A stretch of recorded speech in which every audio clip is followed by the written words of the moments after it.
Hello, this is Thaddeus Terrell, Critical Thinking, PH 1900, video presentation 3. Some strengths and weaknesses of Moreland's ideas was one, I feel like his stance on senior pastor was extremely weak. Being a interim pastor right now for a small rural church and knowing that the people need a pastor is very, very vital. Even for smaller churches, they have no other associate ministers, pastors on staff there. There is literally no one but me. Um, and I was gracious enough to accept the call to step in for them in this time of need as they try to find a senior pastor. And so I understand the need of having a senior pastor. For one, when you have a senior pastor, there will be some consistency in the preaching and teaching in the Word of God, and also just being a voice that they can follow, and just being a leader for them in this time and in this season of their church life as they kind of progress and move forward.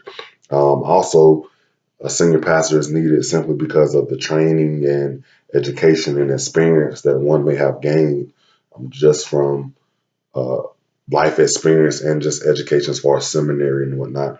Another weakness I had was that the church library should be utilized more. I believe that is true, and that's a weakness in the church itself, simply because I know for our church library, there is no strength in there. There's just literally a few children's books and a lady who sits in there every Sunday after church and sells candy and juice. And there are no books in there that are thought provoking or challenging that could help strengthen the body of Christ just by having them simply stretching their mind and thinking on things that they've always heard or thought of, or just more things that they want to know.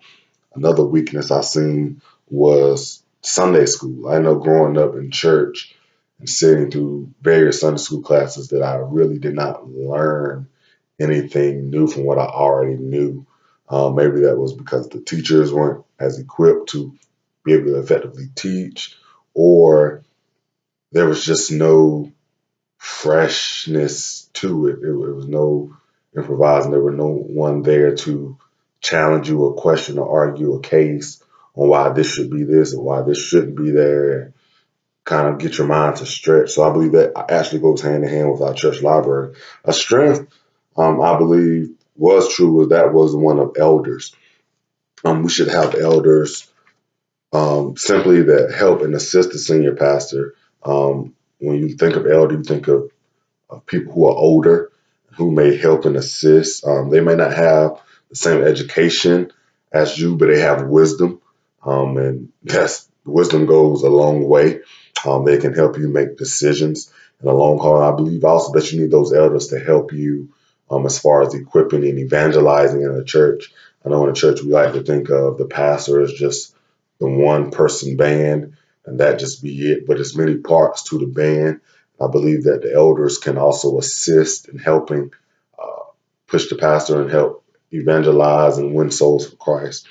On one of the thoughts on improving the church, the health of the church, I believe was to challenge people on their beliefs and to strengthen them for the real world encounters. I know, of course, in church, we all pretty much believe in the same thing inside those four walls. But what you believe once you get outside of those four walls and you hear people and their religion and know their different ideas on what it is that they're going through and how they see it, we have to be ready. So I believe that one thing that would help strengthen the church and improve the health of the church would be an apologetics class. Just simply being able to defend your faith and defend what you're going to encounter inside of the real world, because these things are going to happen.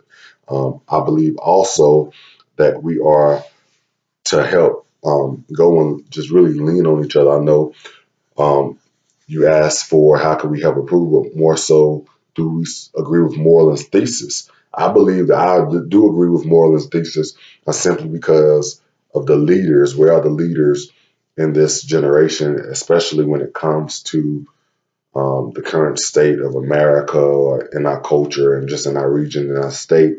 You can look back in the past times and see that the ministers were the ones who were gleaned upon and who were thought of when it came to various situations. And right now, we see many activists and many people, business leaders, and everyone else is coming out of the blue when they're leading a group of people when it should be the ministers. I believe I wrote here that if we depend on God, if we put God on our money, and if we put God in the Pledge of Allegiance, but yet when something happens, the leaders who step up are not of God.